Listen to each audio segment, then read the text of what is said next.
Assalamualaikum warahmatullahi wabarakatuh.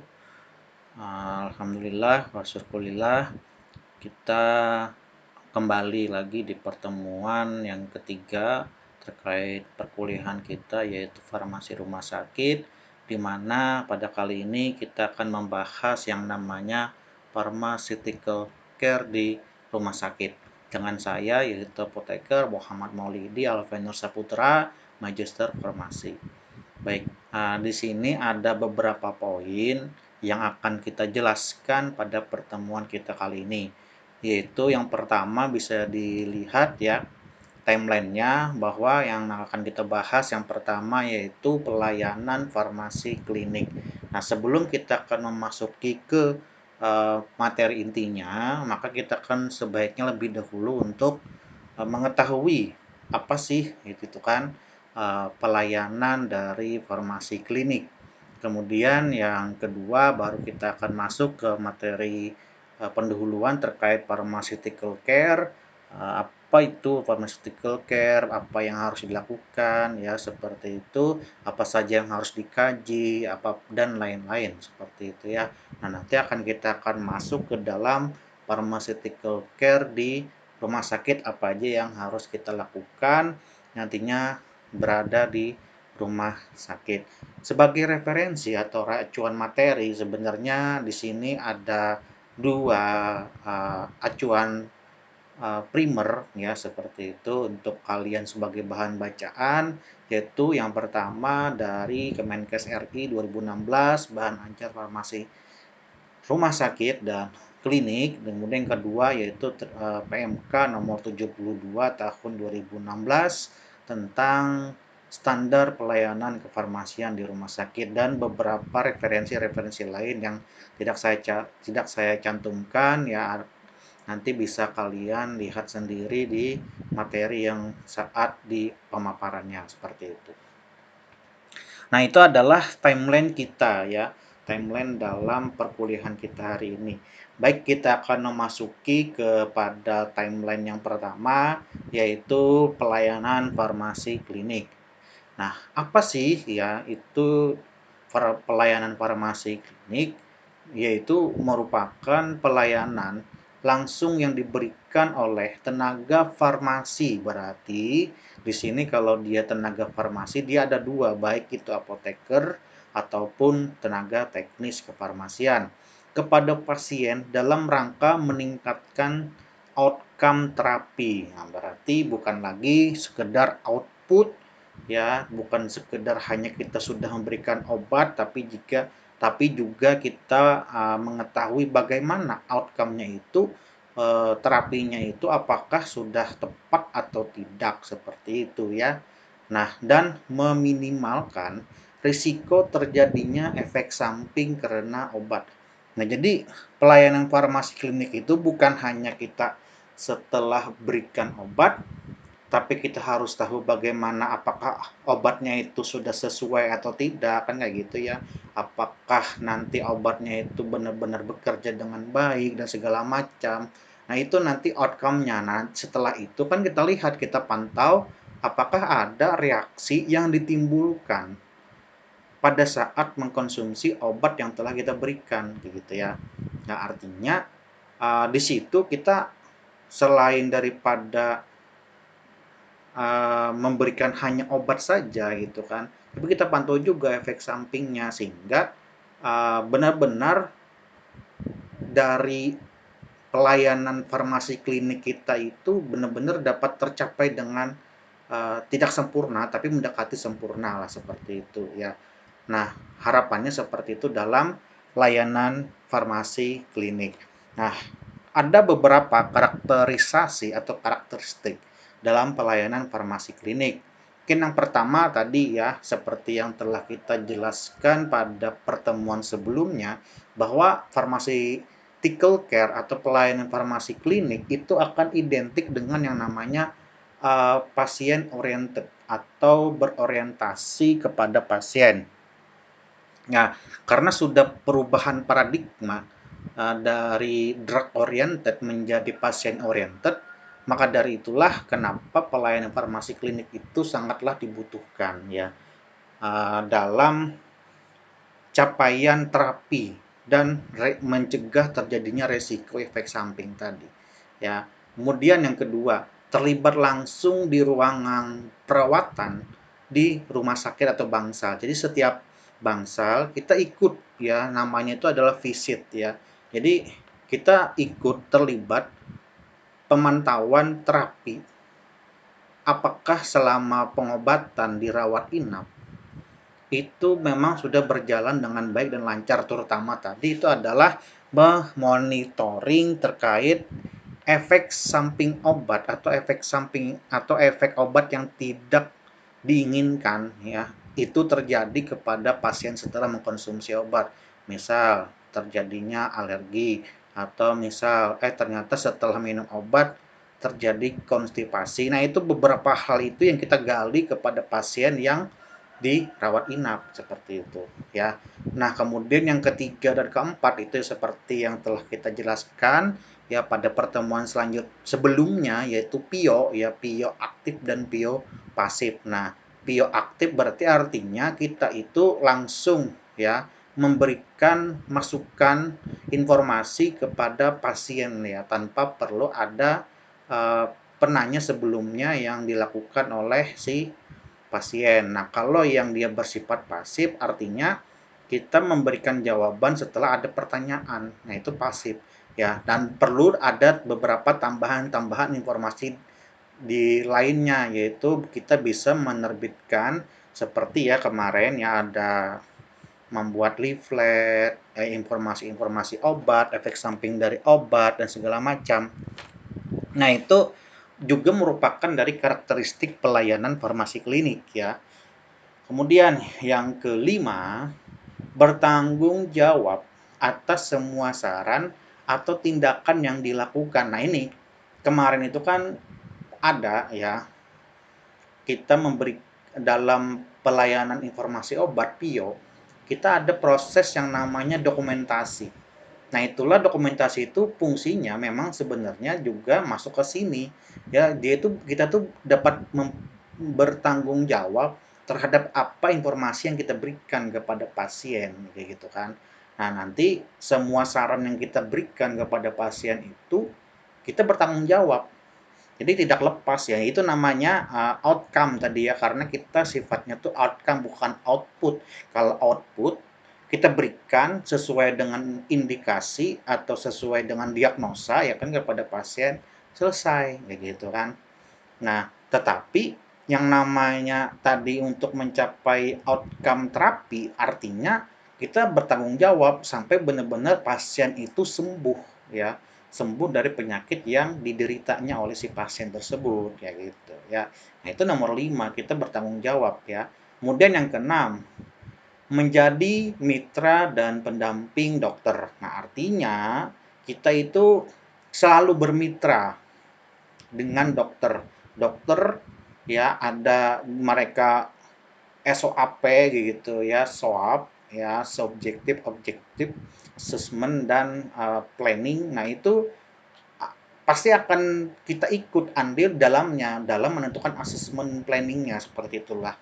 Nah, mengapa kita itu harus menjadi mitra dan pendamping dari dokter? Ya, nah karena tadi untuk menentukan SOAP-nya ya gitu ya. Subjektifnya kita lihat, objektifnya bagaimana itu dari dokter, kemudian menjadi mitranya nanti kita akan menentukan asesmennya dan planning pengobatannya kayak gitu ya, ataupun planning di luar daripada setelah pengobatan ya. Nah, itulah karakteristik dari pelayanan farmasi klinik. Kemudian ada beberapa ruang lingkup dalam pelayanan farmasi klinik. Nah, yang pertama itu adalah asuhan kefarmasian yang berkaitan dengan obat, identifikasikan drug related problems atau DRP yang potensial dan aktual. Jadi kita itu asuhan kefarmasian harus siap gitu kan ya, mencegah DRP yang aktual dan mencegah terjadinya DRP yang potensial. Di sini pengertiannya yang aktual itu berarti dia kejadian yang terjadi berkaitan dengan pengobatan pasien, kemudian masalah yang diperkirakan dapat terjadi berkaitan dengan pengobatan pasien. Jadi itu yang perlu kita lakukan ya sebagai seorang farmasis dalam menjalankan asuhan kefarmasian atau pharmaceutical care. Nah, kemudian yang kedua yaitu kita dapat mengkaji dan melakukan pelayanan resep yang didapat oleh pasien dari dokter, kita berikan ya kepada si pasien sesuai dari yang diminta berdasarkan dari resep. Kemudian, pemantauan dan evaluasi penggunaan obat yang dapat dilihat dari catatan rekam farmasi dan data laboratorium serta dikaitkan dengan kepatuhan pasien dan kejadian efek samping obat. Nah, ini ya lingkup yang ketiga. Jadi kita lihat ya monitoring penggunaan obatnya bagaimana, data labnya bagaimana, apakah obatnya itu sudah berjalan dengan sesuai dari apa yang kita perkirakan ya seperti itu. Nah, apakah pasien patuh atau tidak? Nah, ini nanti akan berkaitan dengan pasien-pasien yang pasien pulang ataupun pasien-pasien di rawat jalan. Bagaimana cara kita dalam pemantauannya gitu kan? Pemantauan terhadap kepatuhan dalam meminum obat ya. Karena kalau pasien-pasien yang pasien degeneratif itu kan biasanya minum obat seumur hidup ya. Contoh seperti pasien hipertensi. Nah, dia kan selalu minum obat karena harus selalu diminum karena agar tidak terjadi pengulangan, terjadinya penaikan dari tekanan darah dari si pasien. Nah, setelah itu baru kita melakukan yang namanya pelayanan informasi obat. Nah, itu adalah ruang lingkup dari pharmaceutical care. Nah, ini ada 4 inilah dari ruang lingkup itu. Baik, nah itu terkait dalam pelayanan farmasi klinik. Kemudian kita akan lanjut ke poin yang kedua, yaitu terkait pharmaceutical care. Nah, ini secara umum bahwa pharmaceutical care itu merupakan baik di sini ada dua ya. Jadi asuhan kefarmasian itu sebenarnya tidak hanya melibatkan terapi obat, tapi juga keputusan tentang penggunaan obat pada pasien, termasuk keputusannya itu apa aja? Yang pertama, terapi obatnya. Kemudian pertimbangan dalam pemilihan obat. Dosisnya yang dipakai berapa? Rute untuk yang sesuai pada pengobatan pasien itu bagaimana? Metode pemberiannya harus yang bagaimana? Gitu kan ya. Pemantauan terapi obat dan pemberian informasi serta konseling pada pasien. Nah, itu adalah menurut dari American Society of Hospital Pharmacists ya, pengertian dalam asuhan kefarmasian. Namun ada juga pendapat lain menurut Cipo et al. Dia mendefinisikan bahwa asuhan kefarmasian sebagai suatu praktik pelayanan kefarmasian di mana farmasis bertanggung jawab terhadap terapi obat yang digunakan pasien dan mempunyai komitmen dan integritas terhadap praktik tersebut. Artinya kalau menurut Cipol di sini sebenarnya komitmen dan integritas itu berdasarkan dari sumpah ya, sumpah yang telah nantinya akan kalian ucapkan, baik sumpah TTK ataupun yang sumpah apoteker. Bagaimana kalian menjalankan komitmen itu agar memiliki integritas. Nah, artinya semua terkait standar pelayanan kefarmasian itu kalian lakukan, tidak boleh ditinggal satupun ya, atau sengaja untuk tidak melakukan. Nah, itu sangat sudah tidak mencerminkan sebagai seorang farmasis yang memiliki komitmen dan integritas terhadap praktiknya seperti itu. Maka dari itulah kita sangat penting dalam menjunjung tinggi dari sumpah yang telah kita ucapkan ya, baik itu TTK ataupun dari apoteker. Nah, itu ya. Nah, jadi itu ya terkait asuhan kefarmasian pengertiannya.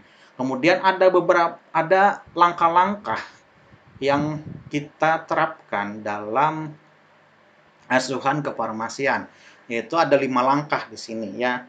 Nah, langkah-langkah ini dia itu tujuannya untuk apa sih sebenarnya kan? Tujuannya itu kita untuk melihat orientasinya kepada pasien yang kita lihat dimensinya. Jadi ada 3 dimensi yang kita lihat ya.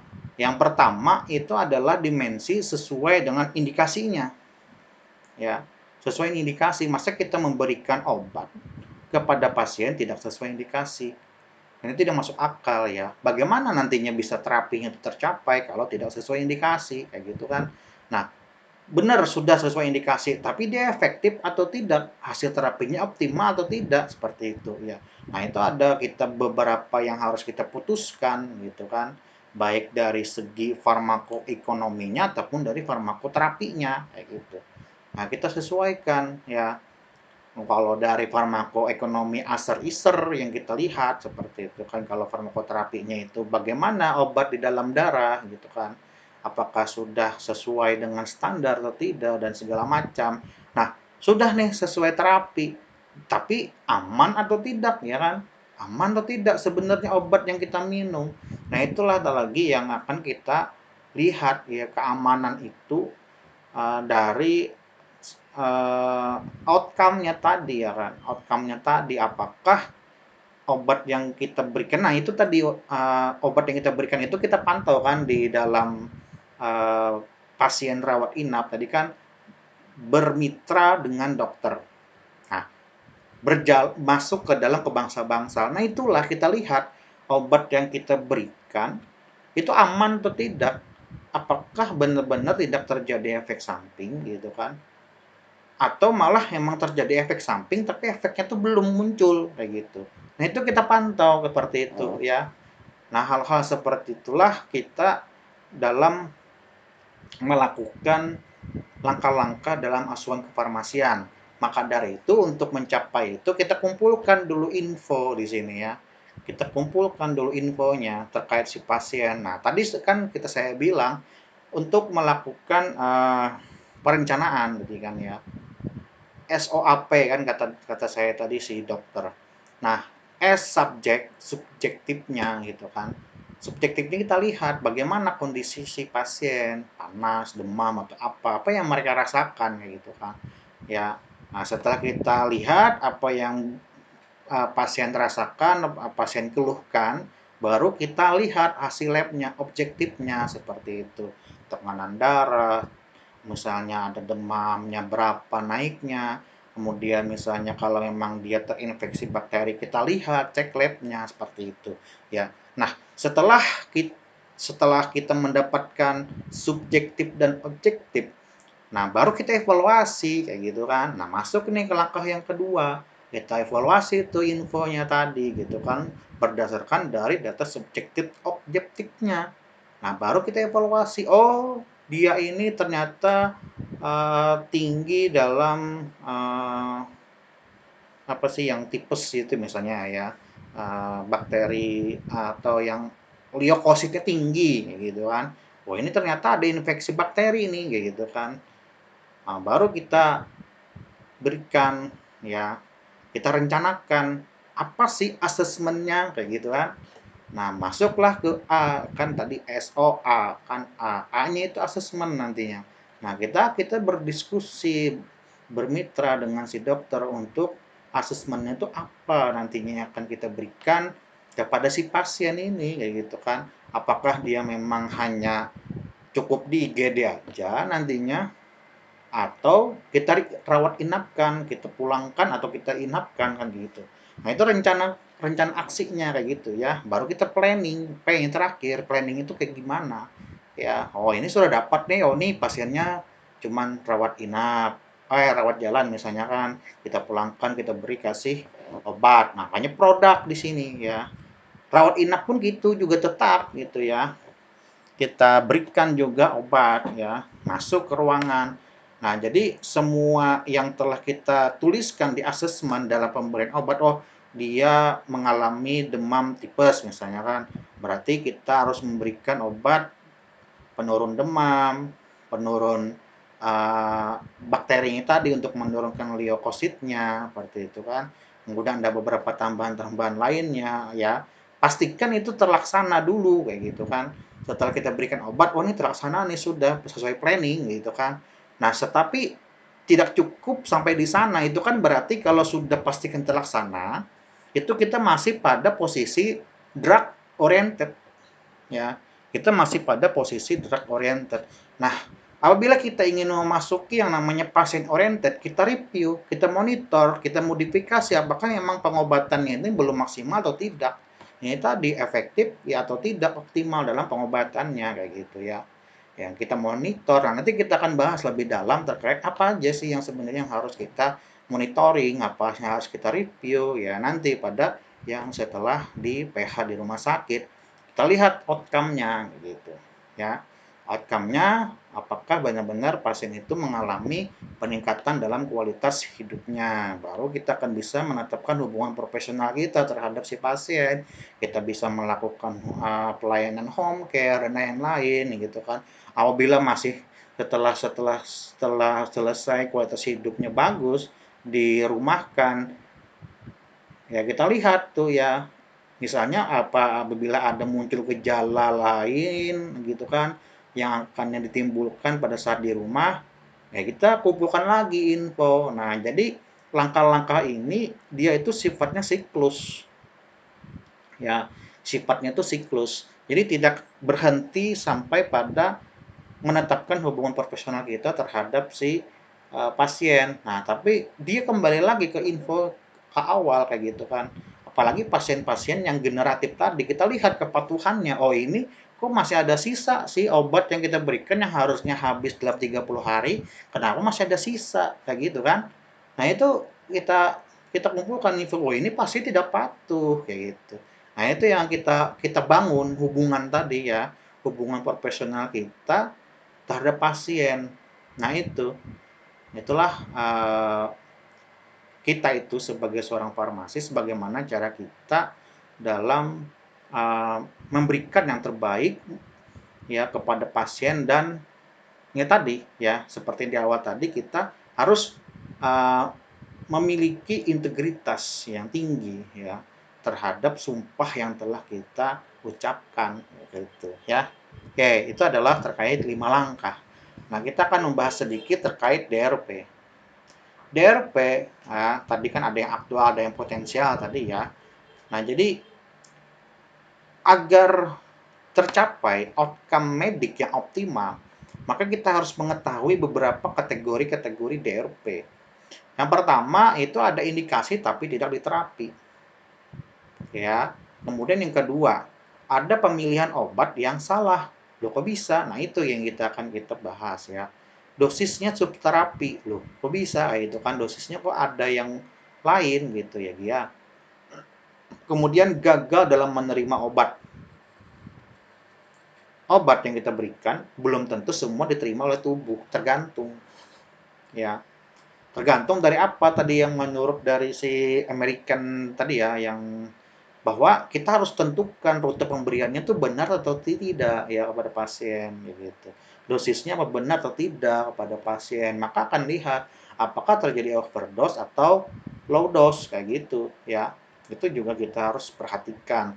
Reaksi obat yang merugikan, adanya interaksi obat dan penggunaan obat tanpa indikasi. Nah, kok bisa berikan obat tanpa indikasi? Tapi jangan salah ya, kita jangan langsung memprotes juga ya penggunaan obat tanpa indikasi ini. Tapi kadang-kadang ada yang namanya pengobatan yang menggunakan off label kayak gitu kan. Apalagi di rumah sakit ya. Di rumah sakit itu saya sering ketemu pada saat saya masih kuliah, kemudian saya masih ada melaksanakan penelitian di rumah sakit. Jadi ada beberapa obat yang digunakan untuk pasien diabetes, dia menggunakan obat-obat antikonvulsan. Ya, dia itu off label-nya dia mengurangi rasa kesemutan kepada si pasien kayak gitu ya. Nah, itu sama orang penyakit jantung. Ya, dia tidak boleh menghentikan terlalu kuat. Menghentikan pada saat buang air besar. Ya. Nah, tetapi ternyata ada obat yang untuk melancarkan buang air tadi. Loh, padahal kan pasien ini tidak mengalami konstipasi, tapi kan ada untuk yang membantu ya tadi ya sinergisme tadi ya membantu dalam pengobatan yang diderita oleh si pasien, kayak gitu ya. Oke. Jadi dalam suatu kejadian bisa disebut DRP itu harus memenuhi dua komponen. Yang pertama, kejadian tidak diinginkan yang dialami oleh pasien. Kejadian ini dapat berupa keluhan medis, gejala, diagnosis, penyakit, ketidakmampuan, atau sindrom dapat merupakan efek kondisi psikologis, fisiologis, dan sosiokultural ataupun ekonomi gitu ya. Nah, ini yang kita lihat kejadian yang tidak diinginkan atau yang dialami oleh si pasien. Jadi, nah ini tadi ya, sosiokultural ataupun ekonomi. Tadi kan kata saya, kita harus pertimbangkan farmakoekonomi dan farmakoterapi. Nah, farmakoekonomi termasuk di sini gitu ya. Nanti akan ada perhitungan aser dan isernya bagaimana tuh dia efektif atau tidak sih sebenarnya dalam pengobatan si pasien. Nah, kemudian yang kedua, hubungan antara kejadian tersebut dengan terapi obat. Nah, bentuk hubungan ini dapat berupa konsekuensi dari terapi obat maupun kejadian yang memerlukan terapi obat sebagai solusi maupun preventif. Nah, jadi apabila suatu DRP tidak memenuhi dua komponen ini, maka itu belum bisa disebut dengan DRP, kayak gitu ya. Ya, tapi kalau sudah mendapatkan kejadian kedua ini, ya, maka maka dia baru bisa disebut dengan DRP. Nah, kemudian di sini ada klasifikasi dari DRP. Yang pertama, ya, indikasi. Pasien yang mengalami masalah medis yang memerlukan terapi obat, tetapi tidak menerima obat untuk indikasi tersebut. Nah, ini berarti kan kesalahan dalam pemberian indikasi. Jadi, pasien yang pertama, pasien memerlukan obat tambahan. Jadi, keadaan yang ditemukan pada DRP itu harus suatu kejadian ketika pasien itu menderita penyakit sekunder yang mengakibatkan keadaan yang lebih buruk daripada sebelumnya sehingga dia itu memerlukan terapi tambahan ya. Jadi ada penyakit memang ya, penyakit sekunder yang harusnya dia itu diberikan obat tapi kita harus memerlukan obat tambahan yang lain untuk mencegah terjadinya penyakit baru ya, seperti itulah intinya ya. Nah, seperti ini misal katanya penggunaan obat anti AINS ya di sini, AINS atau NSAID gitu ya, non steroid. Jadi biasanya itu dikombinasikan dengan obat antihistamin. Jadi maksudnya antihistamin ini bukan ya obat alergi ya, tapi antihistamin H2 blocker yang maksudnya di sini dengan tujuan untuk mencegah terjadinya iritasi lambung ya kan. Nah, jadi yang maksud antihistamin H2 blocker ini ya seperti ranitidin, cimetidin, famotidin seperti itu ya. Nah, digunakan dikombinasikan dengan obat AINS nih karena obat-obat AINS atau non golongan non steroid ini gitu kan dia dapat menyebabkan iritasi lambung karena ada penghambatan prostaglandinnya seperti itu ya.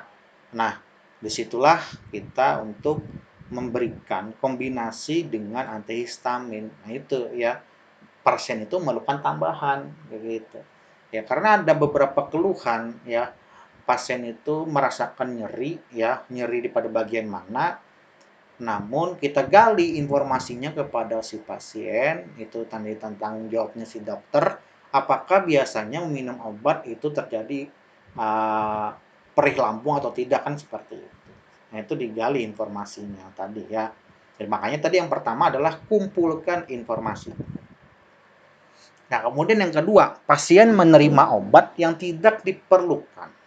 Jadi pada kategori ini sebenarnya pasien itu tidak perlu ya mendapatkan obat. Misal nih, pasien yang menderita batuk dan flu mengkonsumsi batuk dan jadi ada obat ya.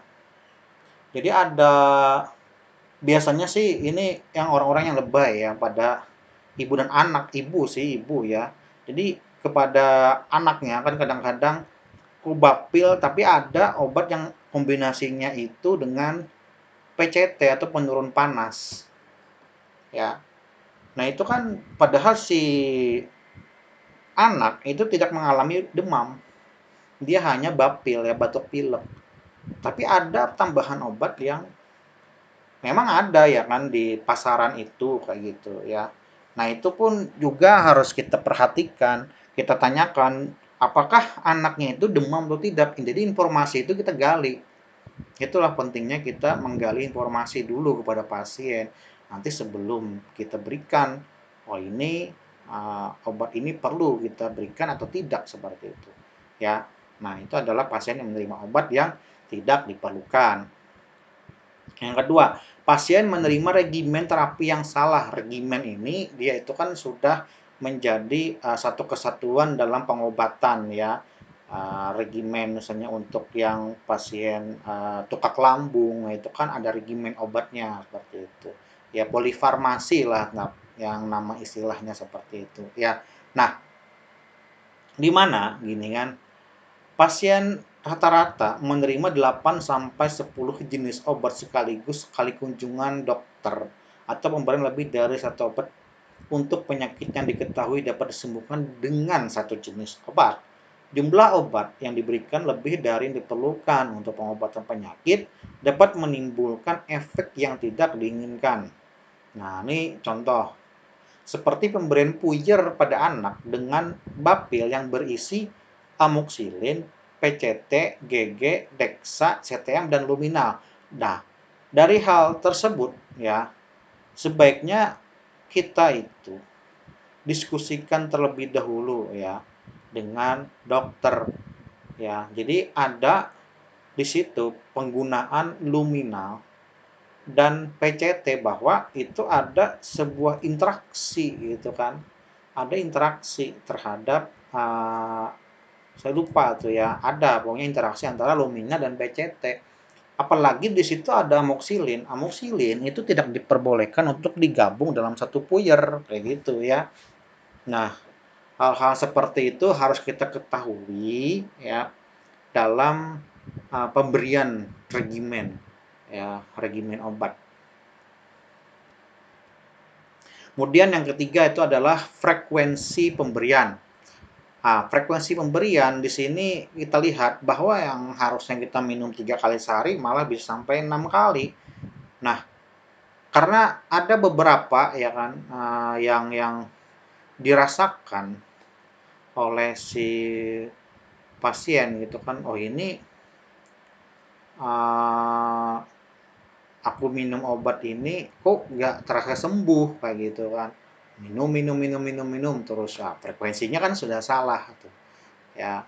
Apalagi diminumnya salah saat kapan dia diminum gitu kan. Ada obat-obat yang diberi sebelum makan, saat makan, dan setelah makan. Nah, itu juga harus kita berikan informasi yang lengkap kepada pasien. Durasi obat. Nah, durasi ini kan berhubungan biasanya harus dihabiskan ya seperti itu. Nah, karena ada beberapa obat yang harus dihabiskan atau ada minimal pengobatan ya, misalnya seperti obat-obat antibiotik, obat-obat anti jamur kan biasanya itu ada minimal durasinya yang harus diminum seperti itu ya. Ya berapa lama sih dia ya untuk diberikan kepada pasien sehingga pasiennya itu benar-benar kita mengetahui ya sampai batas manakah obat itu diminum. Kemudian misalnya dikatakan 3 kali sehari. Artinya 8 jam ya, setiap 8 jam diberikan atau tiap 8 jam itu minum obat. Nah, karena apa? Karena kalau kita kurang ataupun lebih ya dalam minum obatnya itu, intervalnya itu, maka akan menyebabkan kegagalan dalam terapi. Ya, kalau kurang dari 8 jam, takutnya malah overdose, ya kan? Kalau dia lebih dari 8 jam, efek terapinya tidak muncul atau gagal terapi karena kalau dia pengobatan konvensional menggunakan obat konvensional ya kan obat itu sudah turun dari dalam steady state-nya gitu ya. Jadi harus berada pada lingkup steady state obat itu. Jadi pada saat kita minum 3 kali sehari itu tetap pada rentang steady state ya. Nah, itulah kenapa kita pentingnya untuk memberikan informasi kepada pasien terkait durasi obat, keamanan ya. Nah, ini keamanannya juga resiko termasuk dari efek samping sebenarnya kan, efek samping dari si obat. Jadi kita harus tahu ya, oh ini bakal obatnya nih kayak mana kayak gitu kan. Apa yang terjadi apabila kita setelah meminum obat ini gitu ya.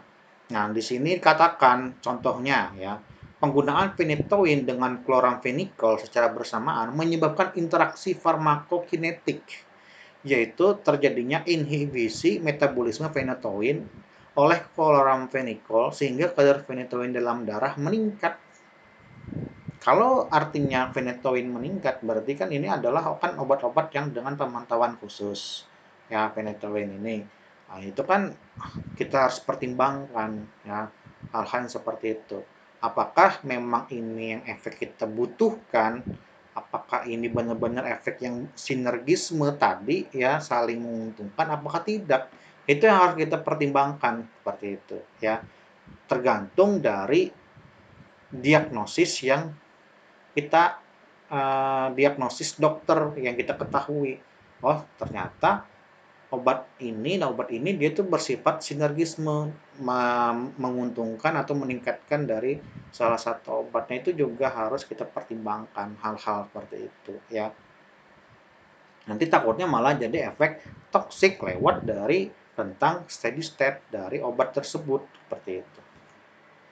Nah, kemudian pasien mengalami efek obat yang tidak diinginkan atau adverse drug reaction. Nah, ini tadi efek yang tidak diinginkan itu kan tidak ada tuh salah satu semua orang mungkin ya, semua orang tidak ingin adanya efek samping yang tidak diinginkan atau efek obat yang tidak diinginkan. Nah, sebenarnya sih lebih tepatnya seperti itu, bukan efek samping ya. Efek obat yang tidak diinginkan. Nah, akan lebih ke sana tuh bagusnya. Dalam terapinya, pasien mungkin menderita ADR yang dapat disebabkan karena obat tidak sesuai dengan kondisi pasien.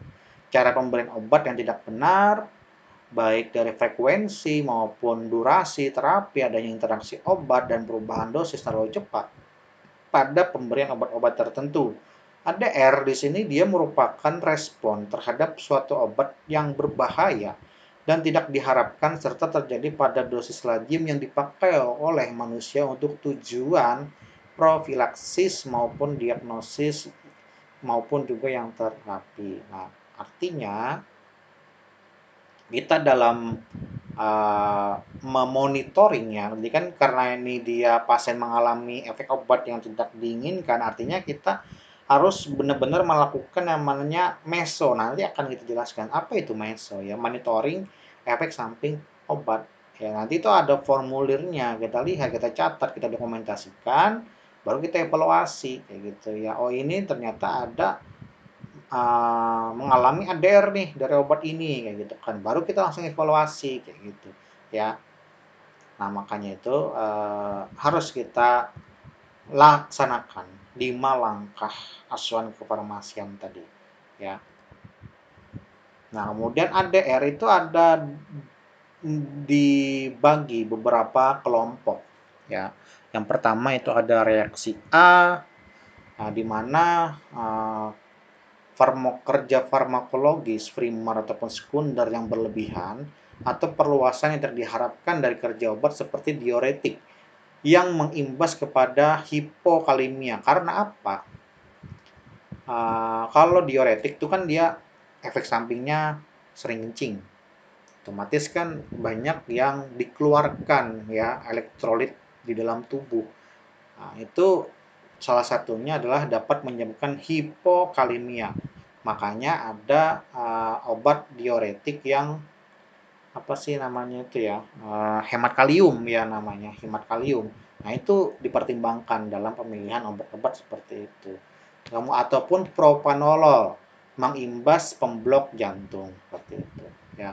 Reaksi B merupakan reaksi idiosinkratik atau reaksi imunologi. Reaksi alergi mencakup tipe. Nah, jadi ada beberapa reaksi-reaksi alergi yang ditetapkan ya oleh ini ya, berdasarkan referensi ada beberapa tipe yang ditetapkan. Nah, tipe 1, 2, 3, dan 4. Nah, kalau 1 dia anafilaktik. Berarti reaksi alergi mendadak bersifat sistemik. Nah, kemudian ada bersifat tipe 2 sitotoksik. Ada bersifat serum. Kemudian tipe 4 reaksi alergi tertunda. Yang kata saya tadi ya, belum tentu efek samping itu langsung timbul sekarang. Bisa jadi nanti kayak gitu ya. Nah, itu yang harus kita pertimbangkan. Kemudian ada reaksi tipe C atau berkelanjutan. Reaksi tipe C ini disebabkan penggunaan obat yang lama, misalnya analgetik dan nefropati. Reaksi tipe D adalah reaksi tertunda, misalnya teratogenesis ataupun karsinogenesis. Ini baru terlihat dalam beberapa hari, tidak langsung obat itu bersifat karsinogenik ya, seperti itu ya. Kemudian reaksi tipe E itu adalah penghentian penggunaan. Misalnya timbul kembali karena ketidakcukupan adrenokortikal. Nah, itu adalah beberapa klasifikasi terkait mungkin kelompok, mohon maaf, beberapa kelompok, pembagian kelompok dari adverse drug related ya, atau efek samping obat yang tidak diinginkan. Kemudian yang ketujuh itu kepatuhan ya tadi ya. Karena kita itu inginnya outcome-nya itu baik ya, outcome-nya itu tercapai bukan hanya sekedar output, maka kita harus pertimbangkan kepatuhannya ya. Tadi pasien hipertensi yang harusnya diminum selama 30 hari ternyata ada sisa obat 5 hari. Berarti ada 5 hari si pasien tidak meminum obat walaupun dia rutin datang setiap bulan. Tetapi ternyata pada saat perhitungan obat dia itu masih ada sisa 5 biji ya. Nah, itu namanya bahwa pasien belum patuh sepenuhnya dalam pengobatan. Kemudian pemilihan obat pun kita juga harus benar-benar ya dalam memilih obat, itulah fungsinya drug management cycle. Nah, di mana kan drug management cycle itu kita harus menentukan pemilihan obat untuk formularium. Ya, formularium di rumah sakit. Jadi apabila pasiennya menderita ini gitu kan atau diagnosis penyakitnya ini, kita berikan berdasarkan dari pemilihan obat tersebut yang memang acuannya tetap kita yaitu adalah formularium nasional seperti itu ya.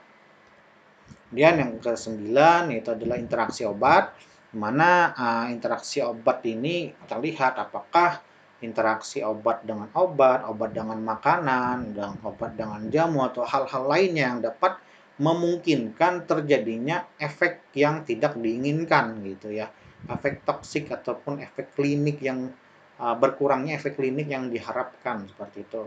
Sehingga tadi ya 5 langkah tadi, dimensinya tadi efektif atau hasilnya optimalnya tadi gitu ya. Itu yang harus kita capai seperti itu, dimensi di dalam kita melakukan asuhan kefarmasian sesuai indikasi, efektif hasilnya optimal, dan obat itu dikonsumsi oleh pasien aman. Ya.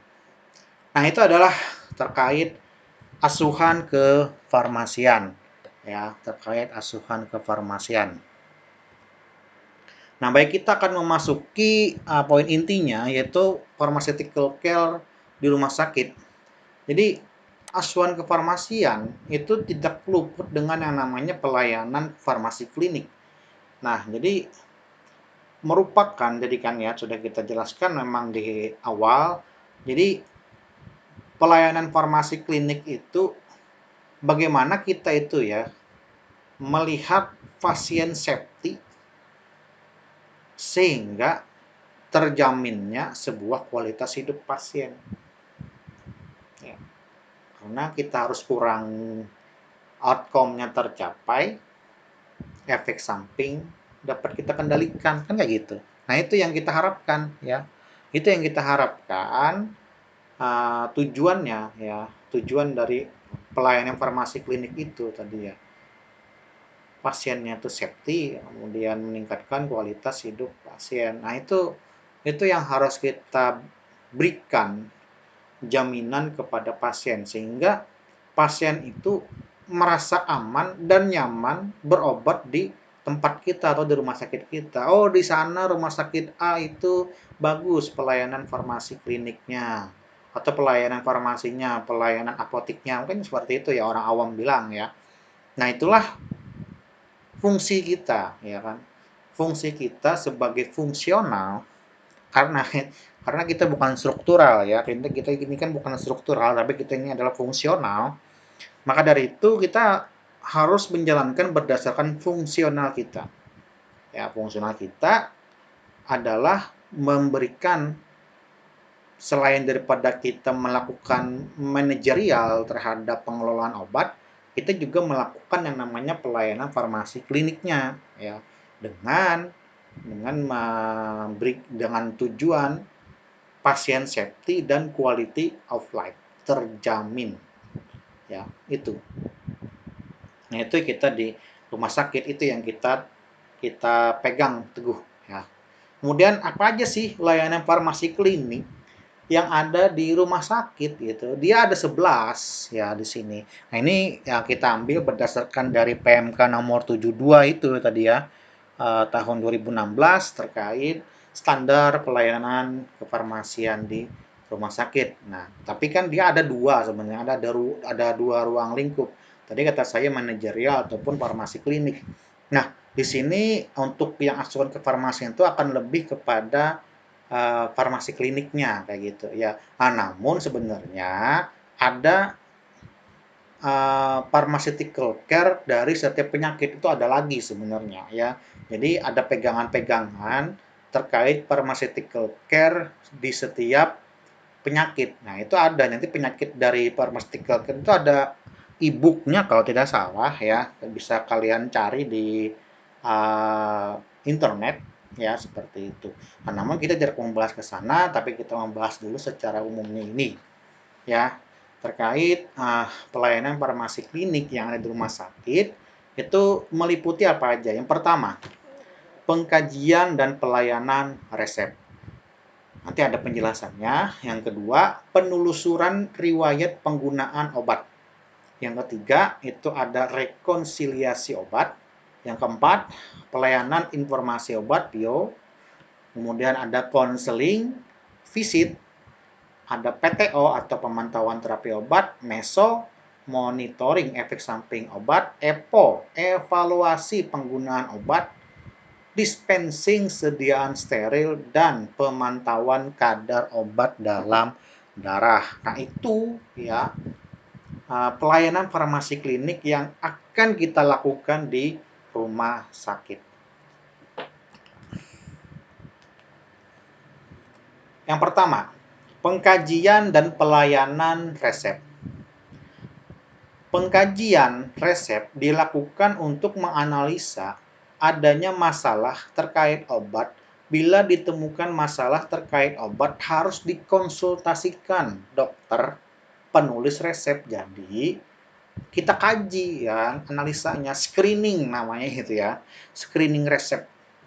Apa aja kan yang kita screening, baik itu dari administratifnya, ya, farmasetiknya, farmasi klinisnya, itu kita screening ya resepnya itu apakah sudah sesuai ya, baik itu aturan pakai dan lain-lain, jumlah dan hal-hal itulah nanti yang akan kita kaji terlebih dahulu ya. Maka dari itu kan pada saat resep masuk kita kaji ya, setelah itu kita loloskan baru kita lanjutkan ke menyiapkan obat ya seperti itu. Nah, jadi pengkajian ini baik itu dilaksanakan untuk pasien rawat inap maupun yang rawat jalan. Nah, setelah itu ada yang namanya penelusuran riwayat penggunaan obat. Jadi ada pasien masuk IGD ya kan, atau pasien yang berobat yang sakit di rumah yang sebelumnya sudah menggunakan obat ini, itu harus ditelusur, ya. Telusuri dia tuh sudah menggunakan obat apa sih yang sudah pasien itu lakukan untuk mengobati penyakitnya kayak gitu kan. Memang kalau parah kan dia masuk IGD, kalau dia kan berobat ke klinik atau poliklinik yang ada di rumah sakit, misalnya kan pasien sudah menggunakan PCT, dia memang demam seperti itu ya. Ternyata setelah masuk ke rumah sakit, di rumah sakit dia hanya diberi misalnya antibiotik untuk diduga bahwa ada peningkatan bakteri ya, leukositnya tinggi kayak gitu. Jadi diresepkan cuma antibiotik, tapi si penurun demamnya tidak diresepkan. Nah, itu fungsinya kita penelusuran riwayat penggunaan obat ya. Ya. Jadi apabila itu rawat inap berarti kan di IGD kita telusuri riwayat penggunaan obatnya apa yang ini kayak gitu ya. Kita melalui wawancara sederhana kepada pasien seperti itu. Kemudian ada yang namanya rekonsiliasi obat. Nah, ini rekonsiliasi ini penting karena dia itu membandingkan instruksi pengobatan dengan obat yang telah didapat pasien. Jadi kita bandingkan ya, oh ini ternyata obat ini sebenarnya sudah benar tepat diberikan kepada si pasien ini gitu kan, sudah benar tepat dipakai oleh pasien ini. Tapi ada juga kan pasien itu yang tidak benar dalam memberikan obat ya. Jadi ada medication error di sana. Nah, maka dari itulah kita perlu adanya rekonsiliasi ini tadi karena untuk meminimalkan yang namanya medication error. Jadi medication error itu rentan terjadi pada pemindahan pasien dari satu rumah sakit ke rumah sakit lainnya. Nah, jadi kan kita ada perpindahan rumah sakit itu penting adanya rekonsiliasi ini tadi ya. Misalnya kita sudah di puskesmas ya yang ada rawat inap masuk ke rumah sakit. Ternyata rumah sakit ini tidak cocok pengobatannya tidak sembuh misalnya kan pindah lagi ke rumah sakit ini. Nah, itu ya proses rekonsiliasi ini perlu dilakukan. Kemudian selanjutnya itu adalah PIO. PIO yang sudah kita jelaskan ya 2 pertemuan terkait PIO merupakan kegiatan penyediaan dan pemberian informasi rekomendasi obat yang independen, akurat, tidak bias, terkini, dan komprehensif yang dilakukan oleh apoteker baik itu kepada tenaga kesehatan lainnya ataupun kepada pasien dan kepada pihak-pihak lain di luar dari rumah sakit. Ya, kita sudah mempelajari sepanjang lebar terkait PIO, PIO aktif, PIO pasif, ya apa aja yang harus dilakukan, dokumentasi apa yang harus kita berikan, yang kita simpan, nah, kemudian kita apa aja yang harus dievaluasi dari PIO, yaitu sudah ada materi khususnya terkait PIO ini, seperti itu ya. Kemudian selanjutnya itu adalah konseling. Nah, konseling di sini ya, dia kata saya kemarin kan, PIO itu pasti akan berbarengan dengan konseling. Jadi ada PIO, ada konseling. Jadi konseling di sini kita ya itu sebagai pemberi nasihat kepada si pasien ataupun keluarga pasien, baik itu yang dirawat inap ataupun rawat jalan yang dilakukan atas inisiatif si apoteker ya, berdasarkan dari rujukan dokter dan keinginan pasien ataupun keluarganya. Jadi pemberian konseling yang efektif itu merupakan kepercayaan pasien atau keluarga terhadap apoteker. Jadi kayak gini, konseling itu kan kita akan menggunakan komunikasi yang baik dan benar. Komunikasinya itu entah nantinya verbal ataupun yang non verbal. Kan verbal kepada orang-orangnya jenis kayak gimana, yang non verbal juga yang pasiennya kayak gimana. Itu disesuaikan. Bagaimana cara kita kita itu kan sebagai konselor. Ya, bagaimana cara kita itu memberikan konseling yang baik kepada si pasien agar merasa pasien itu nyaman. Terjadilah feedback atau komunikasi dua arah. Nah, itu yang diharapkan dari kita sebagai konselor di sana ya. Ada komunikasi efektif namanya di situ. Ya, komunikasi efektif itu tidak bisa terbangun secara praktis. Kita harus bangun emosional dulu dengan si pasien. Ya, kalau kita tidak ada hubungan emosional tadi ya, saya kembali lagi ke 5 langkah tadi kan. Kita harus membangun hubungan profesional dan emosional juga penting sebenarnya. Ya, jadi kita berasa empati kepada pasien. Nah, rasa empati itulah nantinya kan pasien itu akan merasa nyaman dengan kita. Dari situlah nanti kita akan uh, memberikan semaksimal mungkin informasi yang dapat kita berikan kepada pasien, dan pasien itu akan merasa nyaman, dan pasien itu akan timbul rasa percaya, oh iya ini ya, oh iya ini, oh iya benar, ini itulah ya. Itulah pentingnya kita melakukan konseling. Kemudian selanjutnya visitnya tadi mendampingi. Jadi pada saat ke bangsal tadi ya, yang karakteristik dari PH tadi ya, atau farmasi klinik tadi ya, dia itu ikut ke bangsal ya. Nah, dia melakukan kunjungan, kita lihat ya, terkait mengkaji dari obat-obat itu, kita lihat, kita pantau bagaimana terapinya sudah benar atau sudah uh, tercapai efek terapinya, reaksi obatnya bagaimana kayak gitu kan. Apakah apakah yang pasien rasakan itu benar-benar sudah merasa membaik, itu kita catat informasi-informasi itu gitu kan.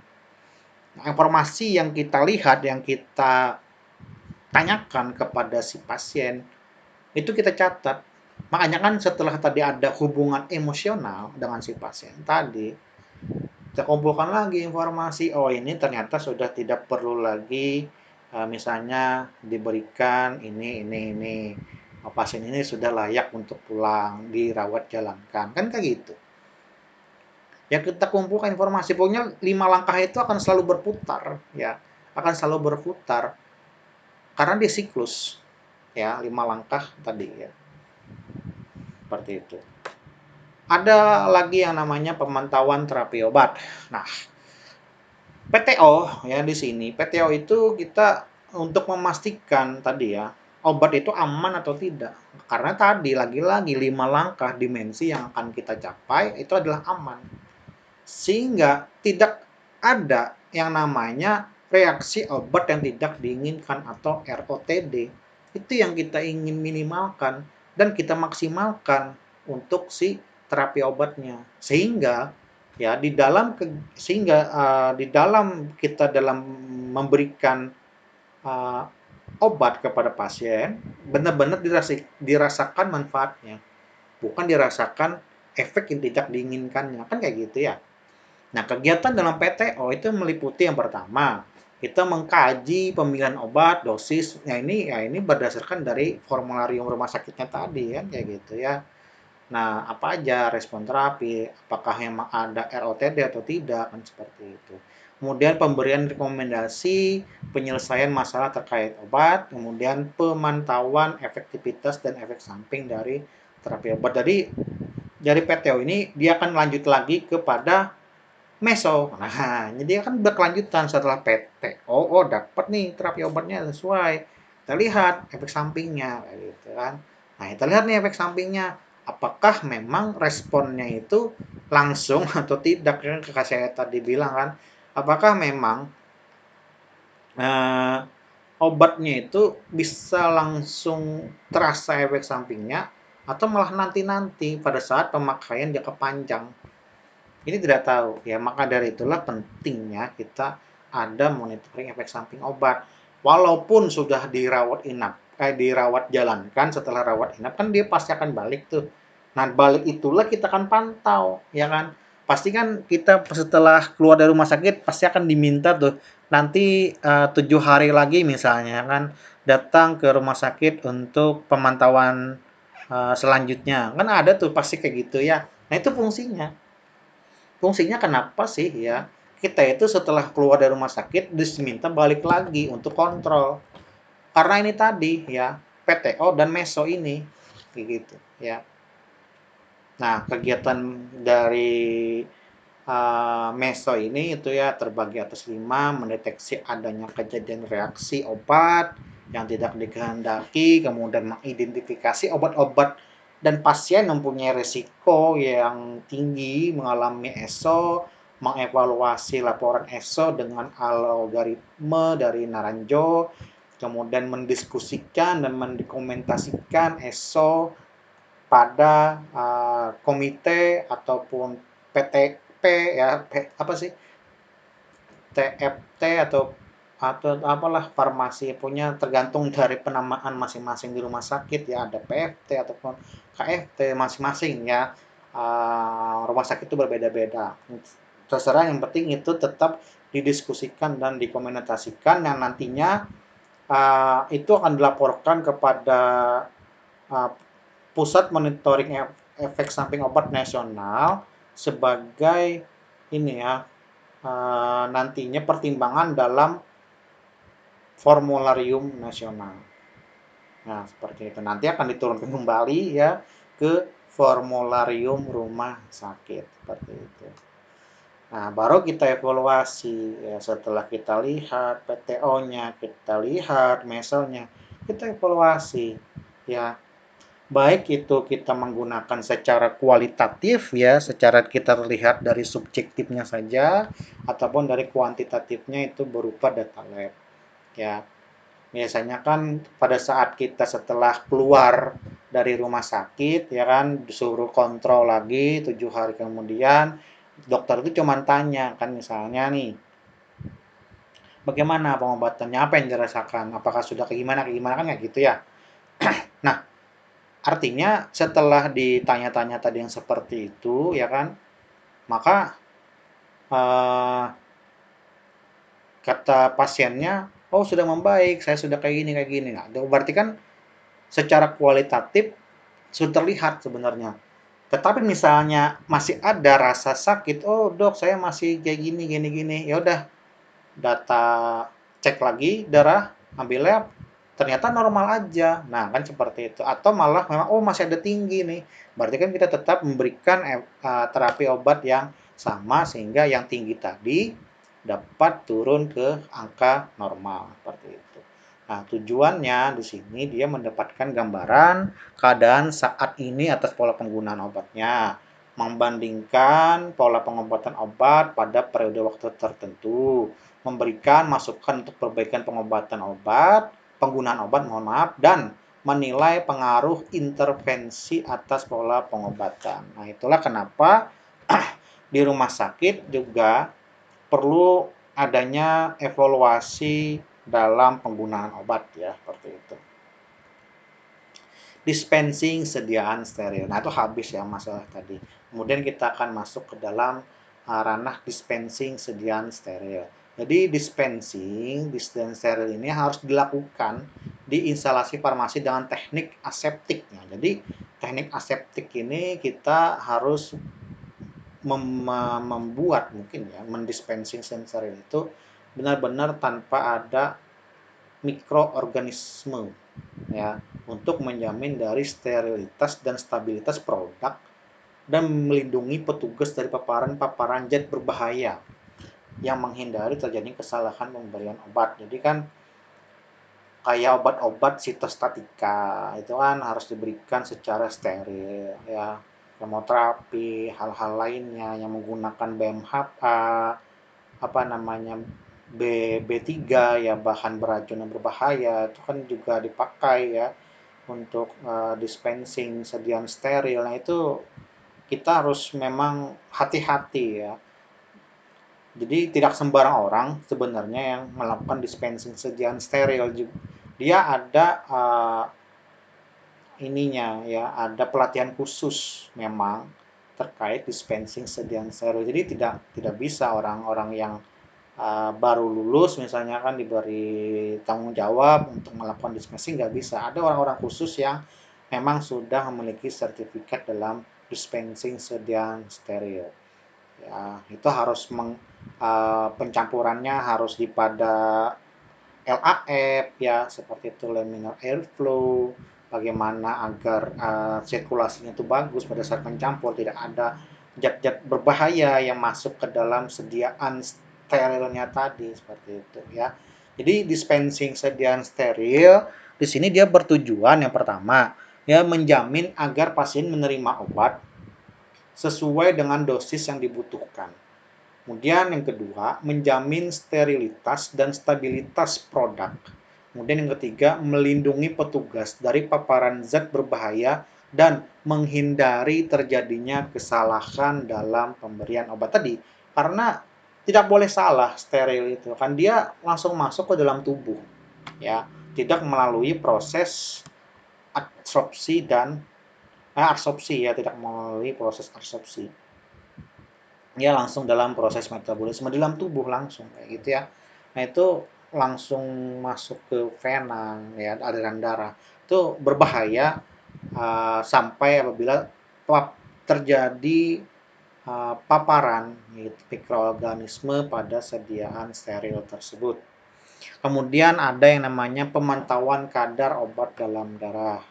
Nah, jadi pemantauan kadar obat dalam darah ini merupakan interpretasi hasil pemeriksaan kadar obat tertentu atas permintaan dokter yang merawat karena indeks terapi yang sempit atau usulan dari apoteker kepada dokter. Jadi ada beberapa obat yang memiliki indeks terapi yang sempit gitu ya. Sehingga perlu adanya pemantauan kadar obat dalam darah, apakah obatnya itu benar-benar sudah mencapai efek terapi atau belum ya gitu. Karena tujuannya memang kita harus mengetahui kadar obat dalam darah, memberikan rekomendasi kepada dokter yang merawat. Jadi pemantauan kadar dalam obat dalam darah itu adalah hanya untuk obat-obat yang memiliki indeks terapi yang sempit seperti itu ya. Nah itu dia ya yang terkait penjelasan dalam kita pelayanan farmasi klinik. Kemudian masuk ke dalam faktor risiko ya. Faktor risiko, jadi kita harus kita manajemen. Tadi kan efek samping tadi kan harus kita kita kita minimalkan kayak gitu ya. Jadi resiko-resiko yang berpotensi dalam melaksanakan pelayanan farmasi klinik itu kita harus manajemen dengan baik kayak gitu ya. Yang pertama, faktor risiko yang terkait karakteristik kondisi klinik dari pasien. Yang kedua, faktor risiko yang terkait penyakit dari pasien. Yang ketiga, faktor risiko yang terkait pada farmakoterapi pasiennya. Jadi, tiga faktor risiko inilah yang memiliki potensi gitu kan ya. Yang memiliki potensi kita itu harus benar-benar mampu menjalankan ini ya, mampu menjalankan manajemen risiko ini kayak gitu ya. Kita lihat karakteristik dari kondisi klinik pasien, objektifnya gitu ya tadi. Nah, objektifnya itu kita harus benar-benar mengetahui kayak gitu. Jadi contoh aja ya, ada pasien yang terbiasa tekanan darahnya itu tinggi. Ya, seperti contoh, misalnya dia itu terbiasa dengan kondisi tekanan darah 150/100 misal seperti itu. Kalau di bawah pada itu dia sakit kepala, dia pusing. Nah, itu kita melihat karakteristik kondisi klinik pasien tadi kayak gitu ya. Itu salah satu contoh aja. Ya masih banyak contoh-contoh yang lain. Ya, faktor risiko terkait penyakitnya. Oh, penyakit ini tidak bisa diberikan obat ini. Ya, kita lihat dari risiko dalam pemberian obatnya, farmakoterapinya. Nah, setelah itu, ya setelah dapat kita melakukan ketiga ini, maka kita kan harus melakukan tindak lanjut ya. Tindak lanjutnya itu apa? Ya, setelah kita melakukan identifikasi risiko tadi, ya kita harus mampu melakukan satu, analisa risiko baik secara kualitatif, semi kualitatif, kuantitatif dan semi kuantitatif. Yang ketiga, melakukan evaluasi dari risiko yang tadi dan bagaimana cara kita mengatasi dari risiko yang terjadi. Nah, itulah kita tadi kan di pelayanan karakteristik dari PH tadi kan bertanggung jawab ya. Jadi kita harus bertanggung jawab sampai benar-benar resiko dalam pelayanan informasi klinik itu benar-benar zero, gitu kan. Harapannya kan zero. Ya, zero error itu tidak ada, atau human error itu tidak ada, ataupun medication error itu tidak ada. Nah, itu yang harus kita uh, sebagai seorang farmasis kita pegang ya dalam pelayanan farmasi klinik seperti itu. Nah, jadi ada pengatasan risikonya. Jadi ya tadi ya. Jadi kan karena kita bertanggung jawab, maka apabila ada terjadi risiko, maka kita harus melakukan langkah-langkah pengatasan risikonya. Yang pertama, melakukan sosialisasi terhadap kebijakan pimpinan rumah sakit. Kalau memang itu sudah terkait dalam SOP, ya, maka kita akan bisa mensosialisasikan gitu kan kebijakan itu untuk oh ini ternyata ini supaya tidak terjadi hal ini, maka kita harus SOP kan kayak gitu kan ya, seperti itu. Kemudian yang kedua, mengidentifikasi pilihan tindakan untuk mengatasi risiko. Jadi kita setelah tahu risikonya tadi ya, yang hipertensi tadi, maka kita akan harus uh, memiliki pilihan tindakan untuk mengatasi risiko yang terjadi nanti kayak gitu ya.